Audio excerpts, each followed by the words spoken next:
Wamos Cross, Awit Gamer, Rosmar Tan. Usapang pagtulong tayo, di ba matulungin kayo? Try nyo kayang i-check yung mga messenger ninyo. Sigurado ako, maraming nagchat-chat sa inyo para humingi ng tulong. Alam ko, hindi nyo pinapansin yan. Dahil mas binibigyan ninyo ng pansin si Diwata dahil matunog yung pangalan.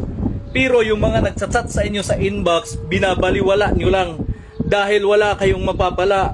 Dahil yung mga nanghihingi sa inyo walang pangalan, hindi kayang iangat yung mga pangalan ninyo sa social media. 'Di ba? Kung usapang pagtulong tayo, i-try ninyong i-check yung mga messenger ninyo. Sa akin nga na mababang vlogger, kakarampot lang ang kita, maraming nagchat-chat nanghihingi ng tulong. Sa inyo pa kaya na matulungin kamo sa kapwa ninyo na mga malalaking vlogger lang? Mas nakakabilib Wamos, Awit, Rosmar at iba pang mga malalaking vlogger dyan na nagbibigay ng tulong kay Diwata, na kung totoosin hindi na kailangan pang alalayan si Diwata dahil milyonaryo na yan. Bakit sa kanya nyo ginugugo lahat ng tulong ninyo? Bakit hindi nyo try i-check yung mga messenger ninyo? Alam ko maraming nagchat-chat dyan sa inyo, humihingi ng tulong. Pero dahil yung mga nanghihingi ng tulong sa inyo walang pangalan, mababang tao lang, kaya dinididman nyo lang yung mga chat nila sa inyo na paghingi ng tulong. 'Di ba? Tama ako o tama ako? Wamos Cross, Awit Gamer, Rosmar Tan, at sa iba pang mga malalaking vlogger dyan na nagbibigay kay Diwata, na inaangat si Diwata. Baka sabihin na naman ng iba dyan, inggit ka lang dahil hindi ka nabigyan. Hindi ako naiinggit, boy. Alam ko hindi naman talaga natin kayang diktahan si Wamos, si Awit, si Rosmar, at yung iba pang malalaking vlogger dyan na diktahan sila kung sino yung gusto nila bigyan ng tulong.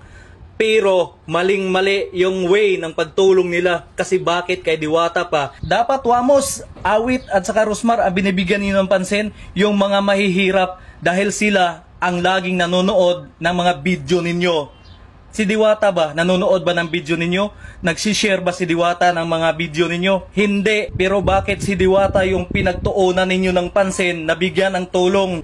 Kung totoosin, wala na yung time para manood sa mga video ninyo. Doon kayo mamigay sa mga taong mahihirap o di kaya libutin ninyo yung mga lugar ninyo. Sigurado ako maraming mas mahirap dyan na mas nangangailangan ng tulong ninyo. Hindi si Diwata. Dahil si Diwata nakatayo na yan, tayong-tayo na yan, kumbaga sa building pa, matibay na yan. Bakit dyan kayo nagbibigay ng milyones? Alam ko napakarami ng kababayan ninyo na nangangailangan ng tulong ninyo. Ang daming nagchat-chat sa inyo sa messenger, pero alam ko dinididman nyo lang dahil wala silang pangalan. Tama ako or tama ako? Dahil ako nga na mababang vlogger lang, maraming nanghihingi ng tulong sa inyo pa kaya na kadalasang nakikita nila sa mga video ninyo na namimigay kayo ng pira. Pakidalaw yung mga messenger ninyo dahil sigurado ako maraming taong mahihirap ang mas nangangailangan ng tulong ninyo kumpara dyan sa Diwata na binubuhusan ninyo ng milyones na hindi naman nanonood ng mga video ninyo.